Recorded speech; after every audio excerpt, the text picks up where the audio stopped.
This is Paul Tschinkel's Artifacts. This evening, Artifacts will explore book art. Book art is an alternative art form which is used by artists to express their ideas. At first, Artifacts will speak with Marcia Resnick, a photographer who has made a number of books. And after this talk, Artifacts will visit a symposium on book art organized several weeks ago by Marcia Resnick. Let me ask you, Marcia, that particular symposium you were organizing at the International Center for Photography on 94th Street, I think it is, wasn't it? What was that about? That was called Book Art, and that was directed towards the making of photographic books originally. That was the intent of the course. But in creating the course, I realized that to isolate photographic books out is really pretty meaningless, because a lot of those people, a lot of people who make photographic books don't really consider the possibilities that the book has, that the form has. People who've worked with photographs who are not photographers, or who have made books which seem like photographic books but which aren't, people like Ed Ruscha, Michael Snow. What was the attitude that artists have towards making books? What's the reason for making books, and why are they doing it in general? Well, I think it's mostly expediency and to more or less override the whole gallery system, which is very difficult to become a part of anyway. There are thousands and thousands of artists and only a handful of galleries to service them. So making books gives you an outlet, gives one an outlet for getting work out to a large Is it difficult public. to do that? Is it difficult to do that? I mean, well, it depends upon the extent, the elaborateness of the project that you have. It's not at all difficult. Anyone can make a book. I mean, you can make a book that's like 2 pages long and get it copyrighted, you know, and it's a book. Right, exactly. Well, I noticed that you've had 1 book or 2 books out. 3. 3 books, excuse me. 4th one's on the way. Really? No kidding. How did you go about it? I mean, how did you? I got an NEA grant, and I got it. It's like money from heaven. One day I had this money in my hand, and I said, well, and the next day it was gone. And I just gave it to my printer. And I've been thinking serially, you know, like like when you take pictures, I was making photographs, and when you take pictures one after the other, they tend to relate to each other, and my work was relating in series form, much like the pages of a book. Page to page to page. Yeah, I understand. So my work really applied to the book format, and also I hadn't had much of an opportunity to show it. I mean, the work that's in the books itself. Yeah, that particular work. I have other work too, but that particular. I believe in making work for a book, and then the book is the final statement. And somehow those individual pieces that are in the book are not terribly important to me anymore, but it's the book that really matters. Yeah. Do you find it very satisfying to produce a book as opposed to producing an exhibition, or are they just different? I think they're really very animals? different. I think they're different kinds of exhibitions. Like I've had exhibitions of the work that I've had in my books. That's not terribly satisfying. The books are a great deal more satisfying. The book is an entity unto itself. The book is an entity, yeah. However, I've had exhibitions, like the most recent one I had at PhotoWorks, which are more like installations, which are more about putting my work or making a statement in the context of a certain space and considering that certain space. Dealing with a neutral gallery space, or a gallery, an abstract idea about a gallery space, you know, a gallery like in Germany or somewhere else in the world that contacts me and wants to show my work. I'm interested in that, but I'm not really interested in that, because I really believe that everything is contextual. And so I want my work to really function in the context of the particular space that it's in. So installations I'm interested in, and books I'm really interested in. But those other kind of shows I'm not. Do you find it very satisfying to sort of communicate on the level of the book, as it were, on the level of, say, the mass media per se? Do you have any feedback? You know, like 3 questions. Can you sort of address yourself to that? Yeah, I have funny feedback. I get like weird fan letters. Like, I got this fan letter from the Photo Club of Estonia, Russia. Really? And, yeah, and they said, "Dear Marcia Resnick, we have and love your books, Sea, Landscape, and Tahitian Eve. We are in turn sending you the history of Estonian photography from 1850 to 1950. You're kidding. Really? I have this book at home. I really do have it. So I have fans like in the weirdest Podunk, Estonia, like that. I love it. I think that's a good fabulous. experience? Yeah. Oh, I love it. It's like a joy to go to my mailbox and get these weird fan letters. Yeah. I mean, I like that. I love the idea. Like, I really fantasize about becoming someday like a myth, producing these kind of like obscure books, and then someday like collecting them up, and then having lots and lots of obscure books and lots of obscure fans, and then being discovered. Yes. But then there's another part of me that really is into media, that wants to relate to a larger audience, and the latest book that I'm doing, that I'm trying to get published, I think does that for the first time. It might be for the last time. What's the content of that particular book? I mean, The story of my life. The story of your life? Yeah. From birth to age what? From birth to, well, actually actually from not exactly birth, from more or less, the cover of the book has an image of it, of more or less a little girl, or part of a little girl, sitting at a table, and on the table is a black and white composition book, a glass of white milk, a bottle of black Bosco. She's wearing white socks. She's wearing black and white saddle shoes. Sitting on little plates are black and white Malamars and those other black and white cookies. Everything is black and white, and it's more or less a morality play, and it's more or less about the moment that the superego intercedes and we lose our id. So it was from that moment up until like now that the book is. Who took this picture that you're describing? I took all the pictures. Oh, you took all the pictures? I recreated scenes Oh, from I my see. life. I thought it was like a documentary. No, it's all it's all recreated. It's called, the name, it's very important, the name of the book. It's called Revisions, and it's a pun on the word revision, because it's revisualization, and it's also, I gave myself the poetic license to revise my past, to kind of juice it up, wherever it was boring. That's fabulous. So I like that idea. Yeah, like when you were 11, there's nothing much happened when you at the age of 11. Well, a lot of Maybe stuff it might have happened. Well, but, the basic issues. I mean, I deal with howdy doody. Like all those like really major things in life. Hula hoops and all the stuff. Kissing, the facts of life, and all that kind of stuff. And it's a very funny book. How long did it take you to sort of recreate this particular book? I mean, this life. I mean, well, I used a model, and I didn't use my own body in the pictures. No faces show in any. No pictures. Faces at all. No faces. Well, you couldn't parts of faces here and there. I mean, you could do it in terms of collage, I would imagine, but not doesn't really work that way. No, I wanted them to be straight photographs, just real straight-on photographs. Nothing gimmicky or artsy about these things. When can we expect to see this book? As soon as it gets published. I have like one offer, and I'm waiting, and I'm still in the midst of, getting things together. And then I've got another book coming out, but that one is that one is in between. That's number 4. Yeah. Revisions is number 5. That doesn't have a publisher yet. Number 4 has a publisher. Printed Matter is doing it. That's called Landscape Loftscape. When is that coming out? That should be coming out within about a month or so. A month and a half. What kind of financial renumerations do you get from publishing books?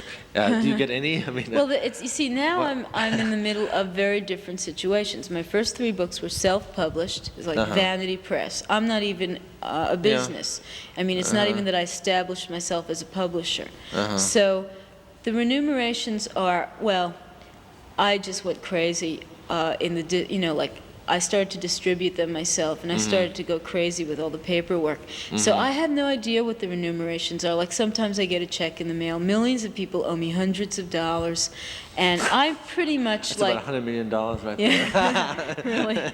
Well, anyway. Obviously I'm exaggerating. All right, okay. A lot of people owe me money. Okay. The remunerations aren't there. But it might be different because I'm getting my 4th book published by publishing company, so I should get some money back. Let me ask you, do you feel uncomfortable about the Vanity Press notion, Vanity, publishing something yourself. Do you feel bad about that, or Well, what do you think? I only feel bad in that I'm not a rich person, and I don't feel as though I should have to throw my money into that, invest my money. I'm not, wealthy enough to do that sort of thing.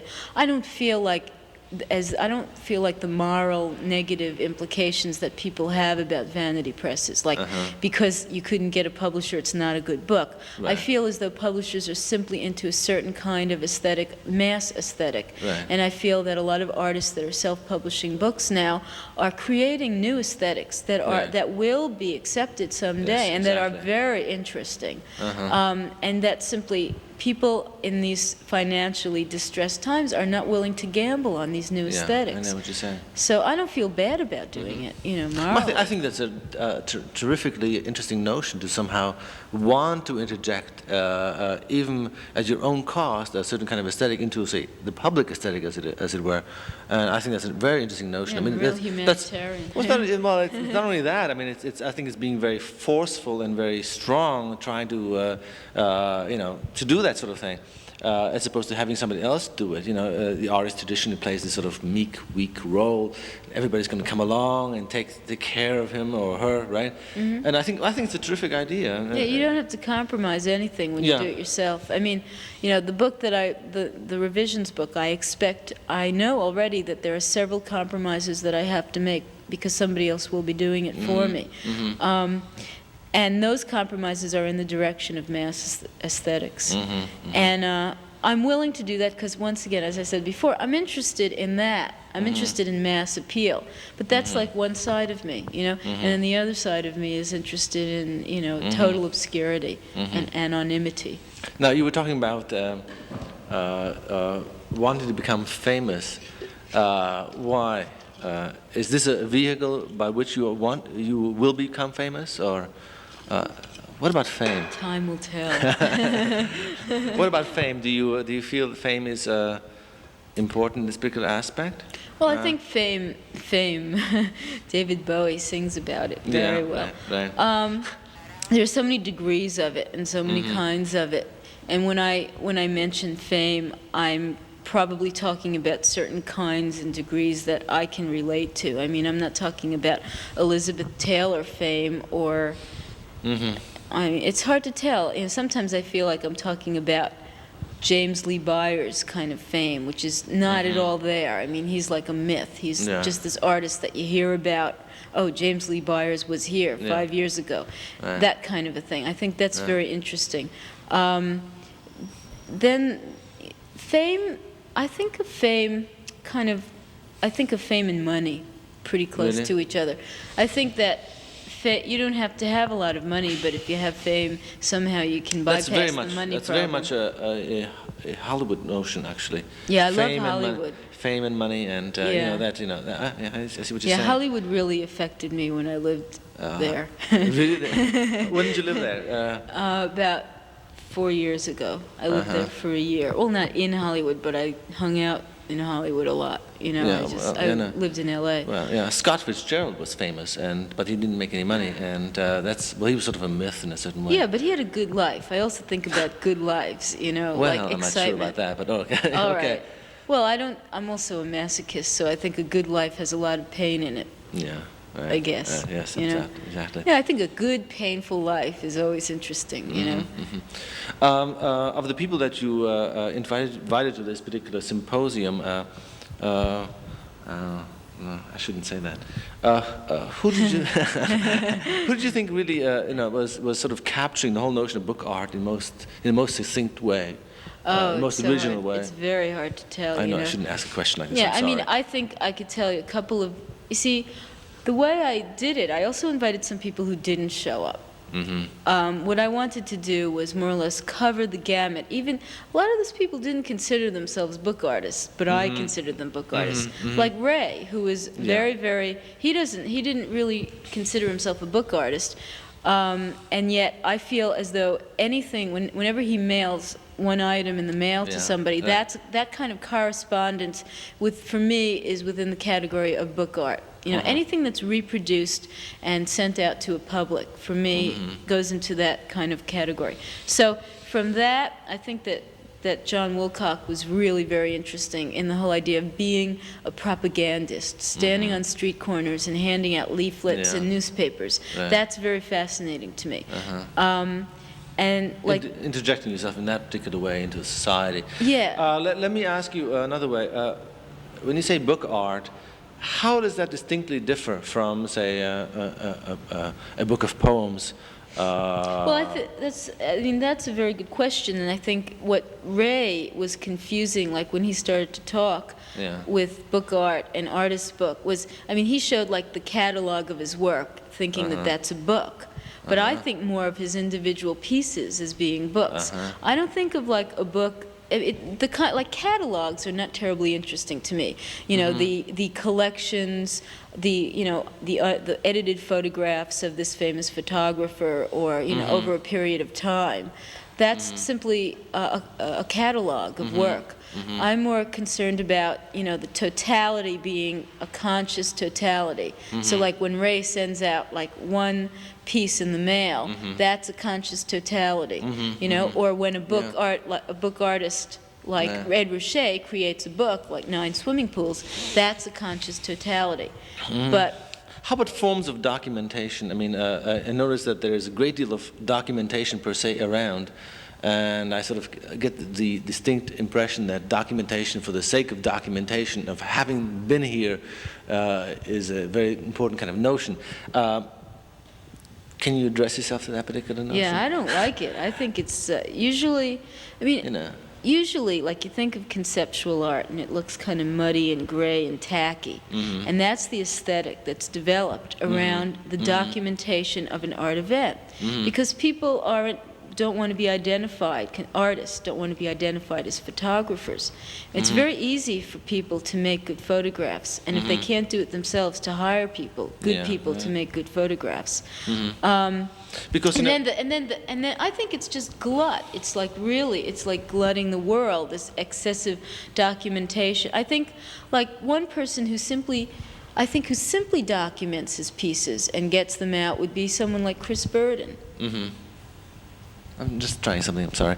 No, because when you say you want to recreate your life, from beginning until now, you are in fact not really documenting it. No. Not at all. This is what I'm trying to say. That there's this difference that occurs there. Yeah, documentation is interesting too. I'm not saying you're talking about something else now. You're kind of. I was making a statement about the general state of documentation in the art world today. A lot of people put all their energy in the piece. In the moment, in the time. And then they'll take these kind of shitty photographs of the piece and put them in a gallery or make a book of them. And somehow they have nothing to do with the piece, and they don't have the energy. They just don't communicate it at all. I think that conscious documentation, though, and really concerned documentation can be really fascinating and really important art, too. Like as I started to say, like Chris Burden, I think, does a lot of really neat images of his pieces. He creates these incredible visual situations, like, he's lying there and these panes of glass are aflame on his shoulders, and it's like, and he's called Icarus, and it has all these kind of mythological connotations, and it's a very beautiful image. So that's like kind of, that I'm really into. And like, I think that my book, The Story of My Life, could have been valid in either way. Me recreating the instances within like a 3-4 month period of time, which is what I did. Or if I had been taking photographs of my life all during my life, and they were conscious, and I was, and I really was concerned about making good images about this whole process of growing up. That would have been another book. I don't do that, though. Yeah, I see. It's very interesting because basically you're sort of inventing and lying about yourself. Yeah, that's great. That's what I'm really total and complete invention and lie. Yeah. Which is well, really the photograph nice. is a lie too. Of course, it's not really. Yeah. That's why the book that I did before that is called Landscape Loftscape. Gives me an opportunity to talk about my other book and promo it. But that book is about that very thing. There's a landscape picture, and then right next to it is recreation in miniature of the landscape, like using chocolate-covered jellies to be tires, or using tea leaves to be grass, or using cotton to be clouds. And then it's photographed. And like what happens when you take any picture, you compress 3 dimensions into 2 dimensions. Right. In this miniature little tableau, you compress 3 dimensions into 2 dimensions. You print them both on the same kind of photographic paper, the same size, and they look almost exactly alike. It's amazing. It's fabulous, and it's funny. Let me say another thing about. Let me ask you another question about marketing these particular books. How do the artists that produce these books market them? And are there traditional outlets, or how do they go about this? Well, how do you go about it? Yeah, there haven't been there. I mean, Wittenborn was like the artist bookstore, and then Yap Rietman opened his artist bookstore. But now Printed Matter is selling books, and there are collation centers starting to publish books. Oh, they are? That's through Wittenborn, actually. And there are, museums. Few museums in the city will accept artist books. Only those of the very famous types. One has to really hook into a certain museum system and an artist bookstore system, and this system is growing as the number of artist books are growing incredibly, and the interest in that kind of form is growing. When I first did my books 2 years ago, less than 2 years ago, or more, I'm not even sure now, maybe a year and a half ago, whatever, anyway. I just kind of went from bookstore to bookstore myself, with some books under my arm, and saw who would take them. Everyone took them on consignment. Very few people bought them right away. And if I had just sent my books to these places, I wouldn't have gotten any results. It was, it's a personal touch appeal. And so forth, yeah. Because I find the same thing happening with videotapes, and as you know, I produce videotapes, and the same thing is sort of happening. The market is just sort of beginning to grow, and I've done some interviews in the past couple of weeks with artists who are producing things like records. There seems to be this total sort of branching out into different kinds of way of producing art, which I think is very fascinating. I'm glad that book art is also doing this. Yeah, well, it's another way of getting to lots of people, and not getting your work out to those people who live in Soho and who go to Soho. Yeah, it's the whole notion of sort of the artist integrating himself, herself into society at large is really fascinating. I think that I hope this trend will carry on and continue. Yeah, I think it has a lot to do with also the general notion of the artist becoming famous or attaining a kind of being appreciated within his or her lifetime, and becoming a personality as a result of that. Not living in this garret and suffering and starving. And so as the artist has become a personality, and it's kind of like it's the movie star syndrome. Of course, Picasso was a personality. And so was so is Dali, and so forth and so forth. Yeah, I think that it's important to sort of interject yourself in that fashion. Yeah. Well, do you want to talk about anything else, Marcia? Oh. What do you have for supper tonight? God, it's been so long. It's been a long night. It's hard to tell. I didn't. That's what it was. I came from the dentist. Okay. Anything else? Oh, No. I guess not. Bye. Bye. Bye.